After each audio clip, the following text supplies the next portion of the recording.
PT Batavia Prosperindo Trans Tbk optimistis bisa meraih target kinerja tahun ini di tengah berbagai tantangan bisnis. Kita akan membahas optimisme Batavia Prosperindo Trans bersama Direktur Utama Paulus Handikdo dan juga Direktur Independennya Rima Rupita. Pak Paulus, terima kasih banyak. Bu Rima, terima kasih banyak sudah ada bersama kami di Corporate Action. Ini kalau bicara soal pandemi COVID-19, ini kan sangat berpengaruh pada banyak bisnis. Ya. Ini juga berpengaruh pada BPTR. Ya, tentunya iya. Sebenarnya ini sejak awal tahun kita sudah mengantisipasi bahwa COVID ini akan menjadi satu krisis ya. Ya.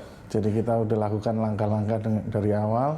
Langkah pertama adalah apa yang kita lakukan secara immediate, itu memberi rasa aman supaya rekan-rekan di kantor itu bisa bekerja dengan baik tanpa ketakutan yang berlebihan, tapi tetap berhati-hati.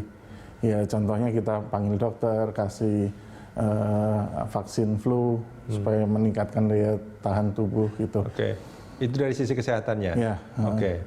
Lalu kemudian langkah kedua yang kita lakukan itu untuk mengantisipasi kejadian di jangka short term, tapi bukan yang immediate. Jadi yang kita lakukan itu adalah kita memastikan bahwa ada SOP-SOP tambahan seperti protokol kesehatan untuk driver yang ada di customer, terus perlengkapan kesehatan, masker, sarung tangan, juga seperti mobil masuk dan keluar kita lakukan disinfektasi. Gitu. Jadi ada penerapan protokol kesehatannya ya. Tapi kalau secara bisnis sendiri ini dampaknya besar nggak? Secara bisnis lumayan, cuman karena kita memang sudah lakukan langkah di awal, kita sudah memperkirakan bahwa ini akan terjadi ya? Masalah di cash flow. Kita sudah antisipasi sebelumnya. Oke, di kuartal 1 Pak, dampaknya seperti apa Pak? Ada penurunan? Di kuartal 1 sih kelihatannya begini, kita bandingkan kuartal 1 dan kuartal 2, di mana kuartal 1 kita anggap masa sebelum PSBB dan COVID ya, kuartal 2 sesudah. Memang ada penurunan di revenue, tapi itu hanya 6%-an. 6%-an? 6% lumayan loh. Ya, maksudnya kalau dibandingkan sama kayak penjualan mobil yang turun itu sampai pasti jauh ya? 95%. Gitu. Baik. Terus kalau cash flow yang memang turunnya lumayan. Cash inflow itu turun sekitar 17%. 17%. Ini kalau kita bicara Batavia Prosperindo Trans ini kan, ini bicara soal bisnis renting. Betul. Ya.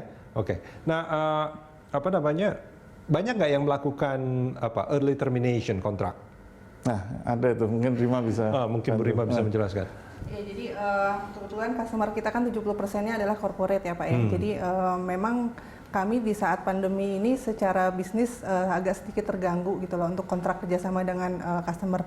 Tapi di saat ini justru kita sama-sama membantu nih dengan customer, di mana ada beberapa customer yang terkena impact dari pandemi ini. Mereka meminta untuk ada cuti masa sewa, ada keringanan pembayaran, masa sewanya agak diperpanjang gitu loh. Jadi hal ini yang kita sama-sama bantu customer untuk bagaimana nih win-win solution untuk kita sama-sama survive di tengah masa pandemi ini. Jadi kita memberikan strategi keringanan pembayaran, terus juga cuti masa sewa dan juga early termination yang biasanya dikenakan denda penalti ini kita tidak kenakan. Jadi kita spiritnya sama-sama membantu lah untuk di masa. Maksudnya cuti masa sewa itu gimana? Misalkan ini kontrak sampai 2022. Dengan nilai tertentu, tapi karena masa pandemi ini terminasinya jadi lebih panjang atau gimana? Jadi misalnya customer ada kontrak untuk masa sewa 3 tahun, kami berikan kelonggaran masa cuti sewa 3 bulan maksimal. Jadi selama 3 bulan ini customer tidak membayar masa sewa, tapi nanti di akhir periode sewa mereka agak diperpanjang lagi 3 bulan. Jadi win-win solution ya buat kami dan juga buat customer loyal kami. Jadi terminationnya itu jadi diundur ya, dari kontrak ya. Baik, Bu Rima dan Pak Paulus, kita jeda sebentar, kita akan lanjutkan di segmen berikut. Pemirsa jangan kemana-mana, Corporate Action masih akan kembali usai jeda.